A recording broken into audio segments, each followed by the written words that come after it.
વાત હવે સુરતની કરવી છે કે જ્યાં મનપા સંચાલિત રાંદેર હેલ્થ સેન્ટરનો વિડીયો વાયરલ થયો છે। સફાઈ કર્મી સગર્ભાઓનું રૂટીન ચેકઅપ કરતા હોવાનું સામે આવ્યું છે।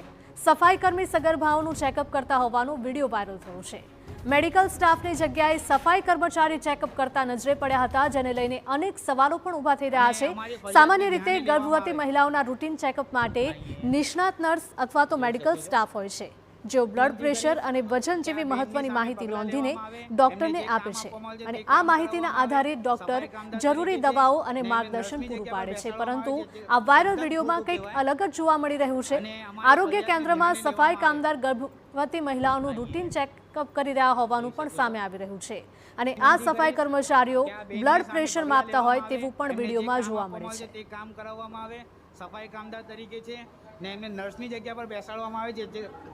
बेन तमे सफाई कामदार छो ने तो अहीं तमे केवी रीतना अहीं नर्स कां छे सिस्टर काममां छे तो तमाराथी नहीं बेसाय सिस्टर काममां छे ना ना सुपरवाइजर कोण छे सुपरवाइजर कोण छे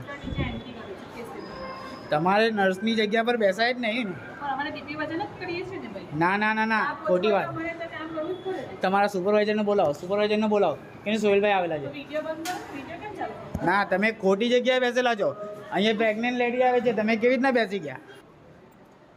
અહીંયા જોઈ શકો છો। વિનંતી કરીશ કે આ બેનની સામે પગલાં લેવામાં આવે। એમને જે અલગ અલગ વિસ્તારોની અંદર અવારનવાર સામે આવતું હોય છે કે સરકારી કચેરીઓની અંદર સરકારી કર્મચારીઓની જે નિમણૂક છે તે કરવામાં આવી હોય છે, પણ સરકારી કર્મચારીઓ છે તે હાજર નથી હોતા અને તેના નીચેના જે કર્મચારીઓ હોય છે તે કંઈક સારવાર કરતા હોય છે અથવા તો ફરજ બજાવતા હોય છે। તો આવી જ ઘટના છે તે સુરતના રાંદેર વિસ્તારમાં હેલ્થ સેન્ટર મહાનગરપાલિકા સંચાલિત છે, તેની અંદર જે રીતે સફાઈ કર્મચારી જે મહિલાઓને ટ્રીટમેન્ટ કરતા હોય તે રીતે એક વિડીયો જે વાયરલ થયો છે। તો જે વિડીયો જે વ્યક્તિએ બનાવ્યો છે તેમની સાથે વાત કરીશું। આપનું નામ શું? મારું નામ શેખ મોહમ્મદ સોહેલ છે। શું વિડીયો બનાવવાનું પાછળનું પ્રપોઝ શું છે? કેમ વિડીયો બનાવ્યો? શું હકીકત હતી વિડીયોની? એકચ્યુઅલમાં રાંદેર હેલ્થ સેન્ટરની અંદર સ્ટ્રેચર નહીં હતું અને એ અંગે અમે ફરિયાદ કરી હતી કે રાંદેર હેલ્થ સેન્ટરની અંદર સ્ટ્રેચર નથી અને વારંવાર આવી રીતના હું વિડીયો બનાવીને લોકોને જાગૃત કરું છું કે એકવાર તમે ફરિયાદ કરો, કામ થાય છે। તો એ વિડીયો બનાવવા માટે હું આવ્યો હતો કે સ્ટ્રેચર રાંદેર હેલ્થ સેન્ટરની આવેલું છે કે નથી। તે દરમિયાન એ વિડીયોની અંદર અમને જોવા મળ્યું કે નર્સની જગ્યાએ જ્યાં સગર્ભા સ્ત્રીના બ્લડ પ્રેશર અને ફાઇલ લખવાનું કામ જે નર્સનું હોય છે, જે જીએનએમ અને એએનએમ કરેલા નિષ્ણાંતો હોય છે એ લોકોએ કરવાનું હોય છે, એમની જગ્યાએ 8 પાસ જે ક્રાઇટેરિયા છે સુરત મહાનગરપાલિકાનો 8 પાસ એ ક્રાઇટેરિયાના સફાઈ કામદાર એની અંદર ફાઇલ લખવા બેસેલા હતા, બીપી ચેક કરતા હતા। એટલે અમે એમને પૂછ્યું કે મેડમ તમારે અહીં બેસાય નહીં, કારણ કે એ જગ્યા જીએનએમ અને એએનએમ કરેલા નિષ્ણાંતોની છે। તો શું કીધું એ લોકોએ પછી તમને કે તમે એમને જે કીધું કે તમારો અહીંયા ફરજ નથી છતાં પણ એમને કીધું કે આજે કે નર્સ નીચે કામથી ગયેલી છે એટલે હું અહીંયા બેસેલી છું, પરંતુ અહીં કે ફરિયાદ મુજબ એવું લાગે છે કે દરરોજ બેસે છે।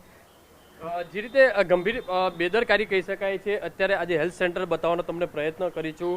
રાંદેર જે મહાનગરપાલિકા જે રાંદેર અર્બન હેલ્થ સેન્ટર છે જે તેની અંદર લોકો છે સારવાર માટે આવતા હોય છે, પણ જે નર્સની જે નિમણૂક કરવામાં આવી હોય છે પણ નર્સની જગ્યાએ જે સફાઈ કર્મચારીઓ ક્યાંક ને ક્યાંક જે સારવાર અથવા તો જે ડ્યુટી ઉપર કામ કરતા હોય તેવો વિડીયો વાયરલ થયો છે। હવે આ વિડીયોને લઈને મહાનગરપાલિકા દ્વારા કઈ રીતની તપાસ કરે છે અથવા તો કઈ રીતની કાર્યવાહી કરે છે, કારણ કે લોકોના સ્વાસ્થ્ય સાથે ગંભીર ચેડા થતા હોય તે રીતના દ્રશ્યો સામે આવ્યા છે।